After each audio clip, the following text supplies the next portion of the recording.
والله يا خالي احنا جينا نشوفكم مو على الغدا. اي والله. عشق.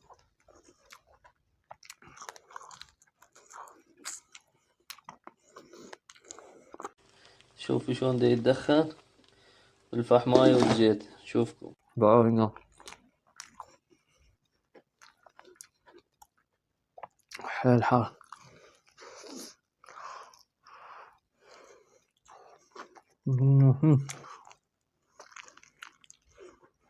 شوية زلاطة وياها، ويا هاي الأبخرة، هذا طعم الملوحة واللي مندوزل بيها فهد شي.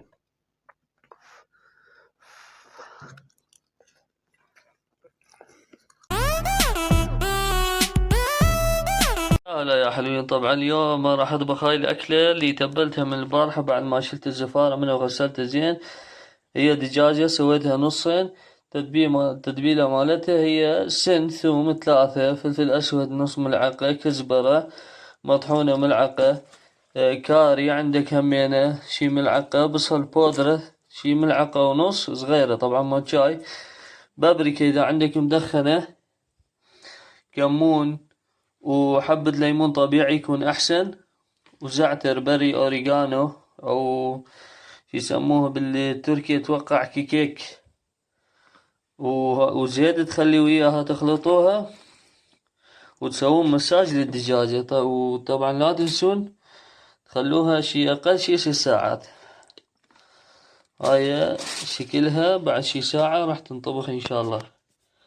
نشوفكم يا شباب. نفس الدجاجات شفتوهم بالتتبيلة، فرشتهم بالصحن مال الفرن، وحميت الفرن أول شي، وخليت مي شوية مغلي بالكاسة صغيرة، هم وياهم على مود البخار خليها تستوي. راح نرجع لكم ورا ما تصير. وسويت تمن مدخن باللون، شوفوا شلون دا يتدخن بالفحماية والزيت. شوفكم وهاي النتيجة النهائية يا حلوين، شوفوا لي هنا.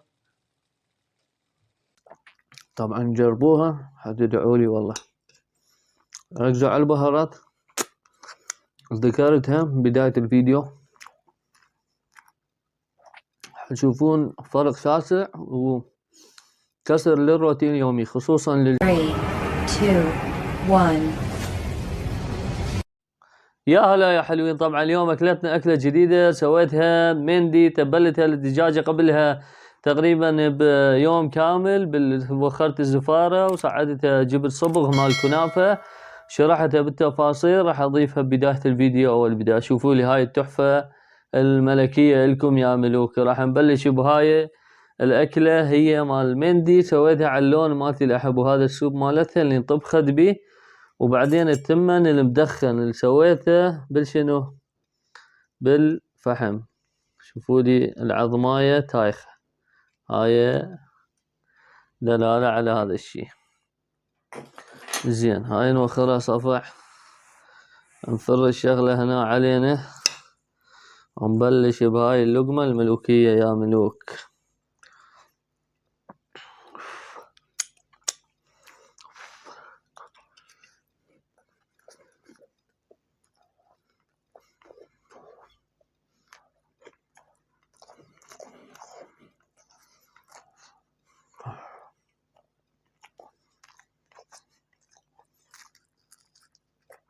الطعم ولا أروع ولا غلطة.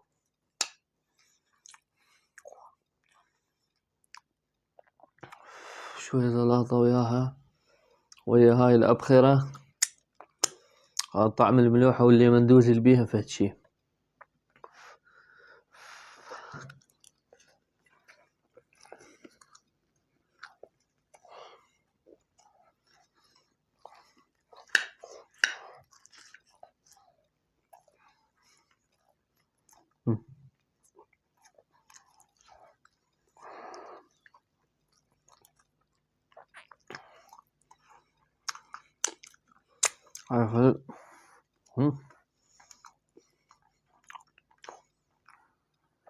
هيجي خلصين درجة أولى، واحد يسيطر همينه.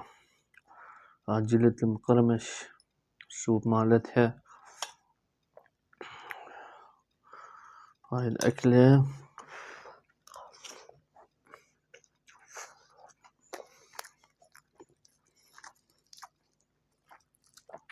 طبعا جربوها حتدعولي والله. ركزوا على البهارات ذكرتها بداية الفيديو، حتشوفون فرق شاسع وكسر للروتين اليومي، خصوصا للشسمة.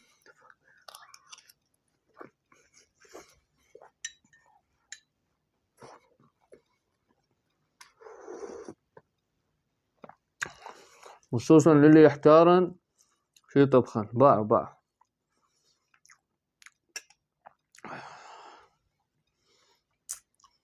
هنا كل مكان بالدجاجة بالبخار متختخ. هذا التمن ملون. تروحون يم ابو اي عطارة تقولوا له صبغ مال كنافة،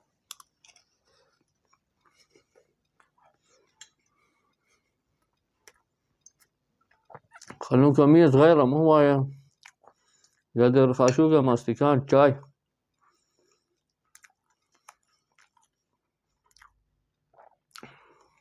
فوق البهارات اخر شي زيت، خبطوه خلطة زينة. اذا عندكم خلاط هالندر خبطوها بيه حيل راح تتجانس. بعدين لبسون شف سوون مساج للدجاجة.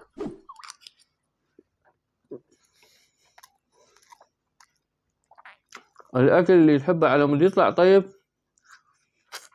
لازم تدلله،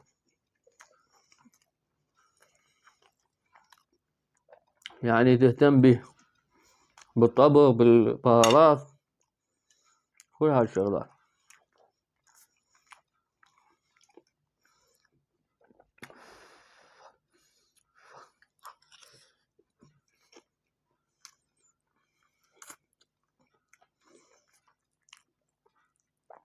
مكانكم خالي يا شباب.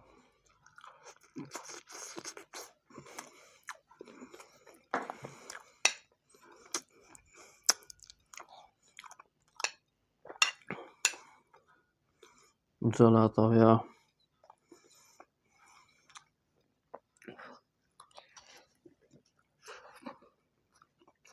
هذا ماي مال الدجاج سامعين بصلصة الدقوس هيكون حامضة وش اسمه حارة شوية.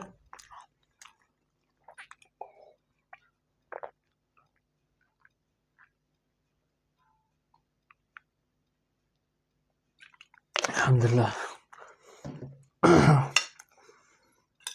نفس الحالة حامض بس حدادية ما مخليه هواي.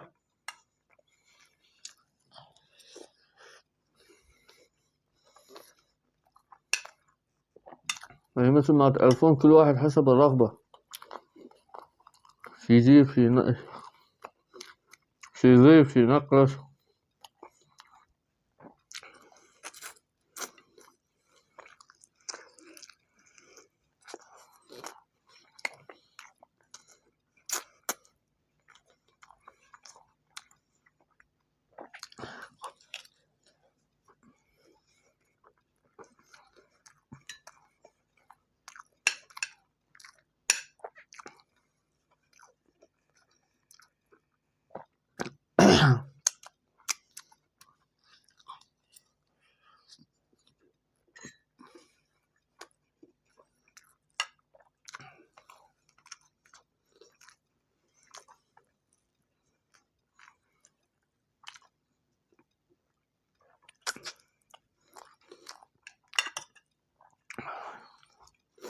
هتشوفون بتطورات تحديثات جديدة بالقناة شوية شوية.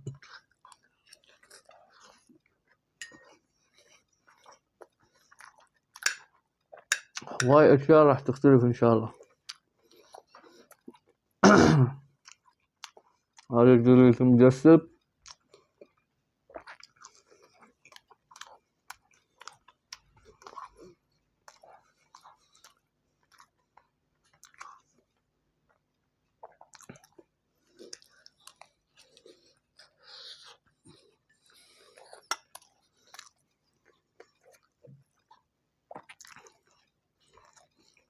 والله مو مطحن بالشغلي بس من التتبيلة.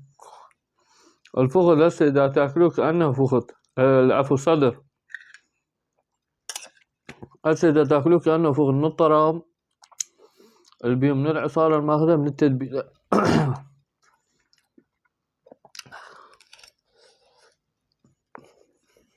بقى هنا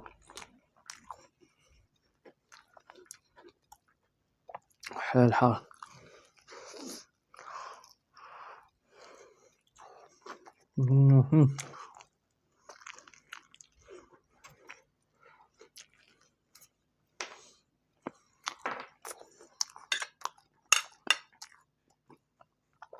تجيبون دجاجة سووها بالبيت أصرف وأطيب وشغل إيدكم.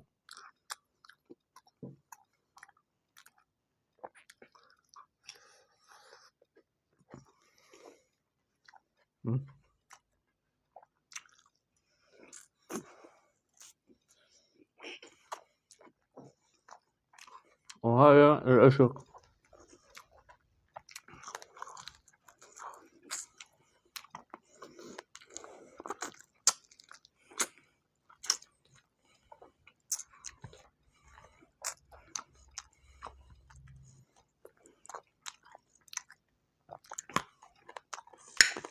هاي نعم.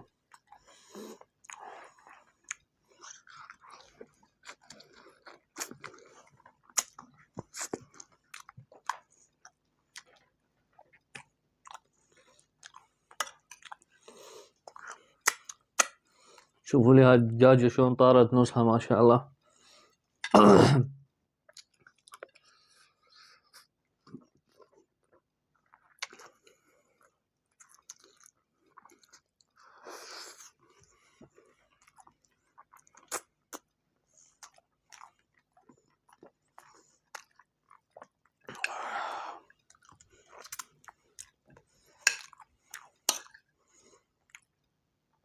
نجيكم بآخر لقمة ملوكية يا ملوك.